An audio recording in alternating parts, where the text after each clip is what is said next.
It has been 27 years since the CDC was sent to investigate this illness, and yet here we are with no cure, no treatments, no help whatsoever.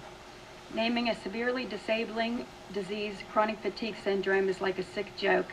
However, that is the name that the CDC decided to give to a typical outbreak of ME+, myalgic encephalomyelitis, plus the additional evidence of immune abnormalities collected by Drs. Cheney and Peterson. We must not let that be forgotten. CFS is the name given to a disease entity of ME+. It is not and has never been a social construct, an illness devoid of evidence of severe pathology, or a description of tired people. Chronic fatigue syndrome does not and has never had anything to do with fatigue. The lack of meaningful research on CFS has helped to create an epidemic. The CDC is still claiming that the research program involving their infamous Georgia study, the ones where they got their patients by random telephone surveys, has, according to them, greatly increased knowledge about CFS and has helped the healthcare community develop viable treatments. That is complete hogwash. I suppose that is to be expected from an agency that has spent nearly 30 years trying to frame a severe neuroimmune disease as a psychological defect.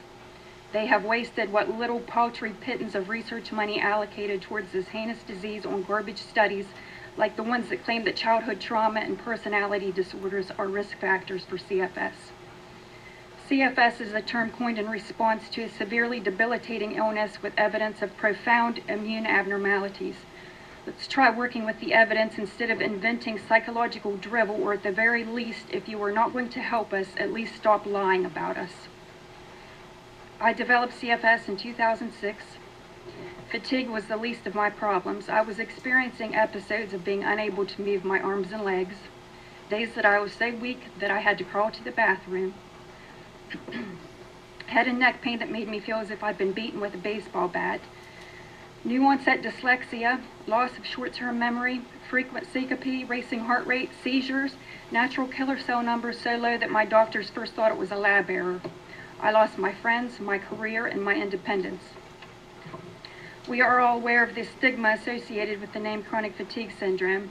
The public views us as lazy hypochondriacs thanks to an almost 3 decades-long propaganda campaign by the very people who are supposed to be helping us, who instead continue on with their ceaseless efforts to mislead, deceive, and bury the facts.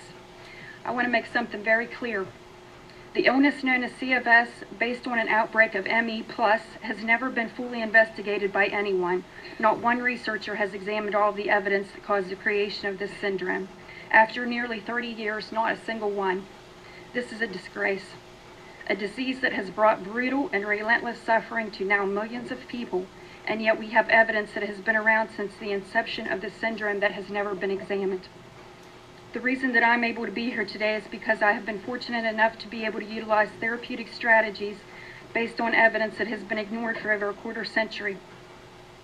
In Klein Village, survivor Eric Johnson, who served as a prototype for the syndrome, noticed a phenomenon in regards to biotoxins in this disease. He devised a strategy in response to it, which enabled him to achieve such an astounding recovery that he is able to climb mountains.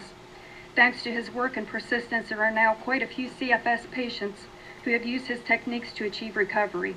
We are not cured. However, many of us who were severely disabled are now able to live near normal lives. It's time that researchers start looking at this. Discarding evidence for decades on a horrific, life-destroying disease is negligent. I want to know why no doctors and no researchers are telling patients about this. If it had not been for Mr. Johnson, I would either be dead or still rotting in my bed. So to him, I would like to say this, with all of my heart and soul: thank you for helping me.